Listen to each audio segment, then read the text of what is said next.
Hello दोस्तों, आप सभी का स्वागत है हमारे यूट्यूब चैनल टारगेट टाइम में।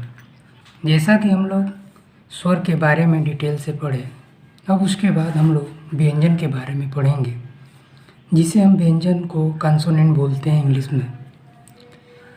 जिन वर्णों के उच्चारण में स्वरों की सहायता लेनी पड़ती है, यानी कोई भी वर्ण यदि स्वर की सहायता से बोला जाता है तो वो व्यंजन कहलाता है। और इसकी संख्या 39 यानी 39 होती है। पिछले वीडियो में हम बताए थे कि जो व्यंजन शुद्ध व्यंजन होते हैं, बिना स्वर के बोले जाते हैं, उसे कैसे लिखते हैं, और जो स्वर की सहायता से लिखे जाते हैं व्यंजन, उसे कैसे लिखते हैं। यानी ये जो मान लेते हैं कि ये ख लिखा गया है, तो ख के नीचे हलंत है, यानी ये क्या है, ये शुद्ध व्यंजन होता है। लेकिन यदि एक ख लिख दिया जाए तो ये व्यंजन स्वर के द्वारा बोला जाता है। इसमें स्वर होता है और इसमें स्वर नहीं होता है। तो यदि हम ये भी बताए थे कि कैसे जो शुद्ध व्यंजन होता है स्वर की सहायता से व्यंजन बोला जाता है। यदि ये ख है तो हम ख ऐसे लिख लेते हैं शुद्ध व्यंजन को, और इसमें हम स्वर की सहायता से इसको बोलते हैं। तो देखिए क्या चेंजिंग हो रहा है। यही चेंजिंग होगा जिसके नीचे से ये हलंत हट जाएगा, यानी जिसके नीचे हलंत नहीं रहेगा वो व्यंजन स्वर के द्वारा बोला जाएगा। तो इसके नीचे इसको हम प्लस कर लेते हैं और ये व्यंजन हो जाएगा शुद्ध, और ये हो जाएगा आपका स्वर। तब ये ख बनेगा, नीचे हलंत हट जाएगा। यानी अब ये जो व्यंजन है इसमें स्वर है, और ये जो ख है इसमें स्वर नहीं है। स्वर यहाँ पे है, स्वर जुटने के बाद हलंत हट जाता है। तो ये इम्पॉर्टेंट चीज़ है, इसको आप समझिएगा। जिन वर्णों के उच्चारण में स्वरों की सहायता लेनी पड़ती है, जैसा हम बताएं उसे हम व्यंजन बोलते हैं। इनकी संख्या 39 होती है। अब आगे हम लोग पढ़ेंगे व्यंजनों के वेद कितने होते हैं। व्यंजनों के वेद 4 तरह के होते हैं। एक सपष्ट व्यंजन होता है, दूसरा अंतस्थ व्यंजन, तीसरा उष्ण व्यंजन, साथ ही साथ चौथा संयुक्त व्यंजन होता है। यानी जो व्यंजन होते हैं उनके 4 प्रकार के भागों में बटे होते हैं, और जिसकी संख्या 39 यानी 39 होती है। अब तो समझ गए होंगे आप कि व्यंजन क्या होता है, किसे कहते हैं, कितने प्रकार का होता है, और शुद्ध व्यंजन किसे बोलते हैं, और व्यंजन जो होता है स्वर के द्वारा कैसे बोला जाता है। तो इसके बारे में डिटेल, एक ही नहीं बहुत सारे, जैसे जितने भी व्यंजन होते हैं उनमें यदि स्वर रहित स्वर को लगा दिया जाता है तो वो व्यंजन स्वर के द्वारा बोला जाता है, और जिसके नीचे हलंत होता है यानी उसके साथ वे स्वर नहीं जुटा होता है। तो इसको ध्यान। तो अब हम लोग पहला सपष्ट व्यंजन पढ़ेंगे। सपष्ट व्यंजन किसे बोलते हैं, यानी जिन वर्णों के उच्चारण में जिह्वा, मतलब जो हम लोग का जीव होता है, मुख के विभिन्न जो पार्ट होते हैं को स्पष्ट यानी छूता है, चाहे छूता करता है, छू कर वो बोला जाता है, वे स्पष्ट व्यंजन कहलाते हैं। यानी कोई भी वर्ण यदि हम बोलते हैं, व्यंजन बोलते हैं स्वर के माध्यम से, तो वो मुख के विभिन्न भागों को स्पष्ट करता है, छूता है, तो उसे ही हम स्पष्ट व्यंजन कहते हैं। ये क से लेके म तक होता है, यानी क से लेके म तक, यानी क वर्ग भी होगा, च वर्ग भी होगा, इसी तरह डॉट डॉट ये प वर्ग तक होगा। यानी क से लेके म तक जो होता है वे स्पष्ट व्यंजन कहलाते हैं। इसमें 5 होते हैं, क वर्ग में, च वर्ग में, ट वर्ग में, त वर्ग में, प वर्ग में। तो ये इसकी संख्या 25 हो जाएगी। यानी क वर्ग से लेके पवर्ग तक यानी क से लेके म तक का जितने भी वर्ण होते हैं वे सपष्ट व्यंजन होते हैं। अब दूसरा हम लोग पढ़ेंगे अंतस्थ व्यंजन। अंतस्थ व्यंजन किसे कहते हैं? यानी जिन वर्णों के उच्चारण में श्वास का रुकावट कम होता है उसे अंतस्थ व्यंजन बोलते हैं, जैसे य, र, ल तथा व। इसमें कह रहा है कि कभी भी किसी भी जो अंतस्थ व्यंजन होते हैं उनका जब हम उच्चारण करते हैं तो श्वास का रुकावट कम होता है।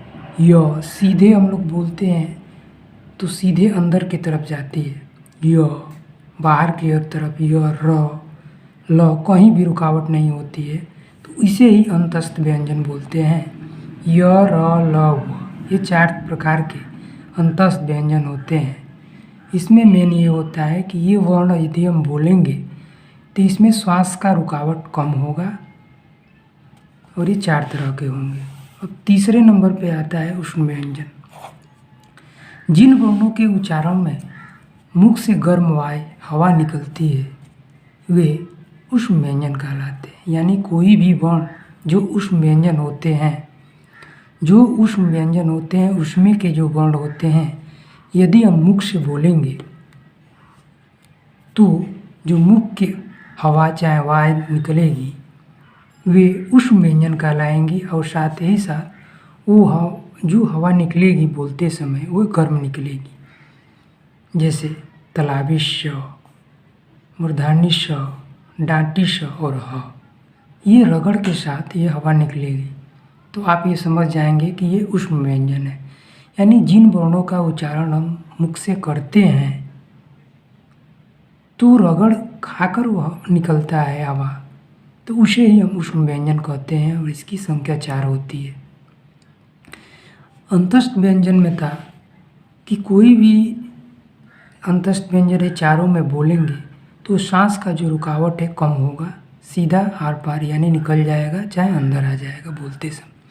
इसी तरह यदि उष्ण व्यंजन है तो इन वर्णों को यदि हम चारों को बोलेंगे तो मुख से गर्माहट महसूस होगा जब हवा निकलेगा तो बोलते समय, उसे ही हम उष्ण व्यंजन बोलते हैं। प्रयोग कर लीजिए तालाबी श, मूर्धन्य स, दांती श, ह, ये 4 प्रकार के होते हैं। सपष्ट व्यंजन हम लोग पढ़े। सपष्ट व्यंजन क से लेके प वर्ग, क वर्ग से लेके प वर्ग तक यानी क से लेके म तक जितने भी वर्ण होंगे वे सब सपष्ट व्यंजन होंगे और इनकी संख्या 25 होगी। दूसरा हम लोग पढ़े अंतस्थ व्यंजन, यानी इन अंतस्थ व्यंजनों की संख्या 4 होगी।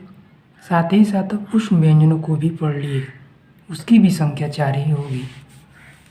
अब संयुक्त व्यंजन की बारी है, यानी चौथे नंबर पे हम लोग व्यंजन पढ़ रहे हैं। तो व्यंजन के भाग जो होते हैं, भेद होते हैं, वो 4 प्रकार के होते हैं। जैसा कि हमने बताया 3 पढ़ा दिए और चौथे नंबर पे हम लोग पढ़ रहे हैं, यानी संयुक्त व्यंजन। 2 वर्णों के योग से बनने वाले व्यंजन, 2 वर्ण होगा, कोई भी 2 वर्ण होगा, उससे यदि संयुक्त व्यंजन बन जा रहे हैं तो उसे ही हम संयुक्त व्यंजन बोलेंगे। जैसे हम मान लेते हैं यहाँ पे कच्छ है, ये देखिए इसमें नीचे हलंत नहीं है क्योंकि यह पूर्ण रूप से व्यंजन है। और संयुक्त व्यंजन का मतलब ये हुआ कि एक या एक से अधिक व्यंजनों को मिलाकर जो व्यंजन हमको मिलता है उसे हम संयुक्त व्यंजन बोलते हैं। इसकी भी संख्या 4 ही होती है। अब ये कौन कौन से वर्ण मिले होते हैं हम बता रहे हैं। ये क मिला होता है, मूर्धन्य श मिला होता है और स्वर में अ जुड़ा होता है। यानी कच्छ को जब लिखेंगे स्वर के सहायता से तो उसमें क शुद्ध व्यंजन होगा, मूर्धन्य श शुद्ध मूर्धन्य श होगा और साथ ही साथ अ होगा।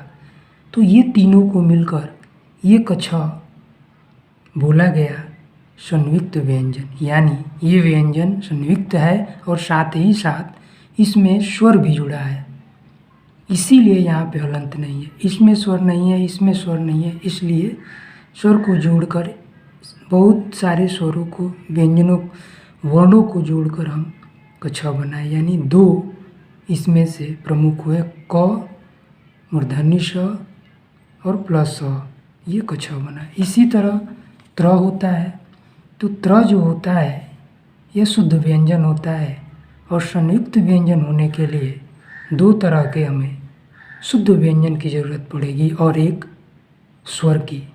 तो त धन र धन अ, यानी त और र जो शुद्ध व्यंजन है और एक स्वर है, तो मिलके त्र बना। देखिए इसके नीचे हलंत नहीं है, यानी ये स्वर के साथ बोला जा रहा है। ठीक इसी तरह ज्ञ है, तो इसे भी हम ज और य को मिला के और अ स्वर को मिला के ज्ञ पढ़ेंगे, ये भी इसमें हलंत नहीं है। यानी इस व्यंजन में, यानी ज्ञ के जो व्यंजन है, जब संयुक्त व्यंजन बनाए तो इसमें भी स्वर जुड़ा, इसलिए नीचे हलंत नहीं है। स्र,